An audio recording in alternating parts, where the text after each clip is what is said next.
Hey everyone, welcome back to the channel, where we inspect the past, one sketchy marketplace listing at a time.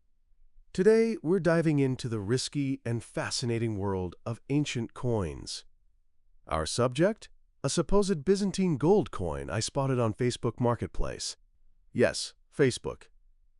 You already know where this is going. We'll compare this coin to the certified one from NGC, and I'll walk you through the clues. Some subtle, some screaming, that helped me spot the fake. Alright, here's the listing title. Gold coin Byzantine Empire Constant 11, AD 641 to 668, AV Light Solitis, 23 Siliqua weight RV Cross Potent. Word salad, right? But let's decode it. A V Light Solidus? That's a lightweight version of the standard Byzantine gold coin, often minted during times of inflation. 23 Siliqua weight? A siliqua was a Roman unit of weight. 24 of them made up one solidus. So 23 is just under, and that's legit for some known types. Clipped? The coin has a planchet error, where a portion of the edge is cut off or incomplete. This happens before the coin is struck, so the design may be distorted or partially missing in that area. In this case, it's a flat or straight edge cutoff as seen at 8 o'clock position on the obverse. And RV? That's the reverse. In this case, it shows a cross potent on the steps. A cross with crossbars at the end of each arm. Very Byzantine, very holy. Now, let's talk presentation. At first glance, the NGC slab looks convincing. The label checks out. The hologram reflects nicely under angled light. The seller showed both sides, well lit and from multiple angles. Practically professional. Suspiciously professional. He listed the coin at $750. Now, NGC slabbed versions of similar coins have recently sold on eBay for $900 to $1,200. The melt value? With 4.13 grams of gold, it's just under $450 at today's prices. So $750 sounds like a deal, right? I offered $600. The seller agreed if I paid cash. Classic red flag. But I live close by and, hey, worst case? A weird story. Best case? A golden deal. We agreed to meet, where else? Near a Dunkin' Donuts. Once I got the coin in hand, I started inspecting the slab.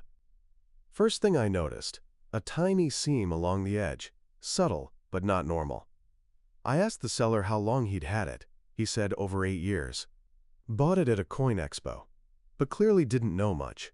He even wrote Constant 11 instead of Constance II on the listing. Direct copy-paste from the slab. Now let's get into the good stuff. The comparison. Side by side with the NGC verified photos, I started spotting red flags.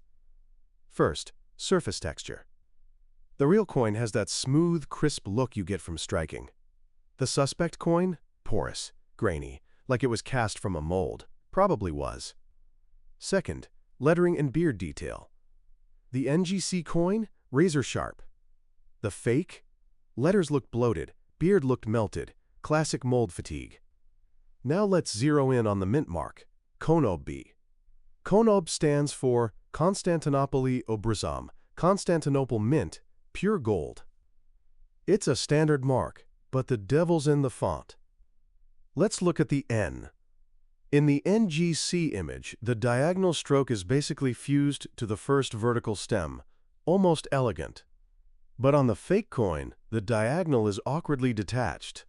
You can clearly see the full vertical stroke. It's chunky and off. That's not just wear, that's casting. Now the O. On the NGC coin, the O has a tiny triangle-shaped center, very specific. But on the Facebook coin, a plain round donut, close, but no obrism. Now back to that slab. The edge had a visible seam, and the weld line looked off. It lacked the ultrasonic texture that NGC slabs usually have. This is where modern fakes get clever.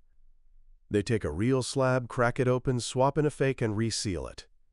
Unless you know what to look for, it can pass. But in this case, the cracks showed.